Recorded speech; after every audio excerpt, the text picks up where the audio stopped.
France. Book 8, Future Times. Book 8, Section 3. From that day onward, anarchist attempts followed one another every week without interruption. The victims were numerous, and almost all of them belonged to the poorer classes. These crimes roused public resentment. It was among domestic servants, hotel keepers, and the employees of such small shops as the trusts still allowed to exist that indignation burst forth most vehemently. In popular districts women might be heard demanding unusual punishments for the dynamitards. They were called by this old name, although it was hardly appropriate to them, since to these unknown chemists dynamite was an innocent material only fit to destroy ant-hills, and they considered it mere child's play to explode nitroglycerin with a cartridge made of fulminate of mercury. Business ceased suddenly, and those who were least rich were the first to feel the effects. They spoke of doing justice themselves to the anarchists. In the meantime, the factory workers remained hostile or indifferent to violent action. They were threatened, as a result of the decline of business, with a likelihood of losing their work, or even a lockout in all the factories. The Federation of Trade Unions proposed a general strike as the most powerful means of influencing the employers and the best aid that could be given to the revolutionists, but all the trades, with the exception of the gliders, refused to cease work. The police made numerous arrests. Troops, summoned from all parts of the National Federation, protected the offices of the trusts, the houses of the multimillionaires, the public halls, the banks, and the big shops. A fortnight passed without a single explosion, and it was concluded that the dynamitards, in all probability but a handful of persons, perhaps even still fewer, had all been killed or captured, or that they were in hiding or had taken flight. Confidence returned. It returned at first among the poorer classes. 200,000 or 300,000 soldiers, who had been lodged in the most closely populated districts, stimulated trade, and people began to cry out, "Hurrah for the army!" The rich, who had not been so quick to take alarm, were reassured more slowly, but at the stock exchange a group of bulls spread optimistic rumours and by a powerful effort put a brake upon the fall in prices. Business improved. Newspapers with big circulations supported the movement. With patriotic eloquence they depicted capital as laughing in its impregnable position at the assaults of a few dastardly criminals, and public wealth maintaining its serene ascendancy in spite of the vain threats made against it. They were sincere in their attitude, though at the same time they found it benefited them. Outrages were forgotten or their occurrence denied. On Sundays, at the race meetings, the stands were adorned by women covered with pearls and diamonds. It was observed with joy that the capitalists had not suffered. Cheers were given for the multimillionaires in the saddling rooms. On the following day the Southern Railway Station, the Petroleum Trust, and the huge church built at the expense of Thomas Morcellet were all blown up. 30 houses were in flames, and the beginning of a fire was discovered at the docks. The firemen showed amazing intrepidity and zeal. They managed their tall fire escapes with automatic precision, and climbed as high as 30 stories to rescue the luckless inhabitants from the flames. The soldiers performed their duties with spirit, and were given a double ration of coffee, but these fresh casualties started a panic. Millions of people who wanted to take their money with them and leave the town at once crowded the great banking houses. These establishments, after paying out money for 3 days, closed their doors amid mutterings of a riot. A crowd of fugitives, laden with their baggage, besieged the railway stations and took the town by storm. Many who were anxious to lay in a stock of provisions and take refuge in the cellars attacked the grocery stores, although they were guarded by soldiers with fixed bayonets. The public authorities displayed energy. Numerous arrests were made, and thousands of warrants issued against suspected persons.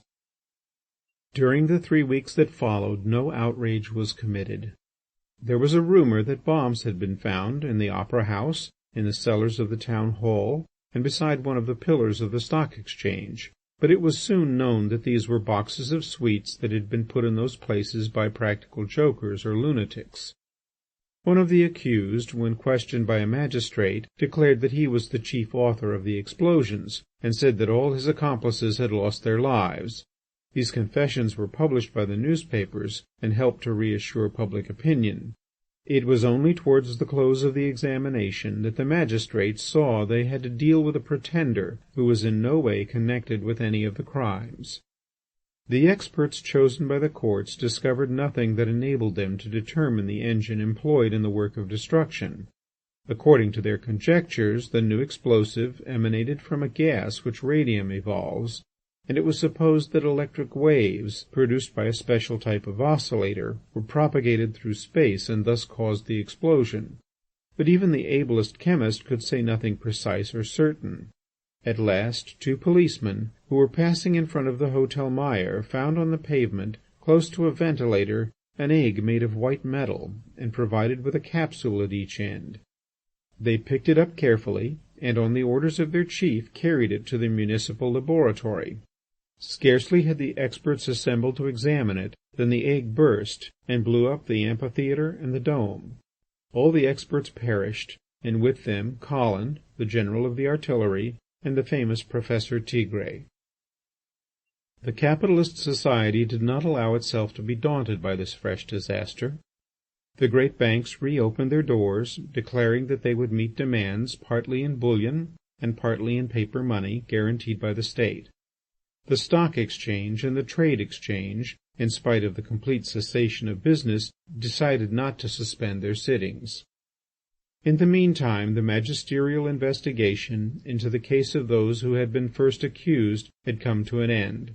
Perhaps the evidence brought against them might have appeared insufficient under other circumstances, but the zeal both of the magistrates and the public made up for this insufficiency. On the eve of the day fixed for the trial, the courts of justice were blown up, and 800 people were killed, the greater number of them being judges and lawyers. A furious crowd broke into the prison and lynched the prisoners. The troops sent to restore order were received with showers of stones and revolver shots, several soldiers being dragged from their horses and trampled underfoot. The soldiers fired on the mob, and many persons were killed. At last the public authorities succeeded in establishing tranquillity.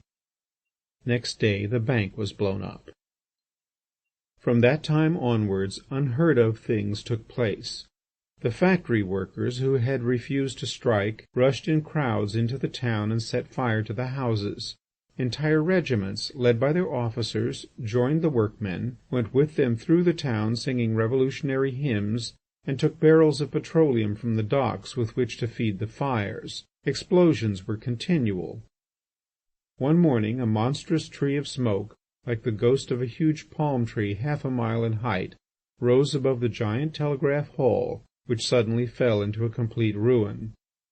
Whilst half the town was in flames, the other half pursued its accustomed life. In the mornings milk pails could be heard jingling in the dairy carts.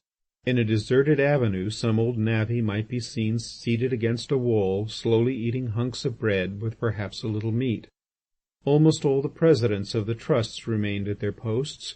Some of them performed their duty with heroic simplicity. Raphael Box, the son of a martyred multimillionaire, was blown up as he was presiding at the general meeting of the Sugar Trust.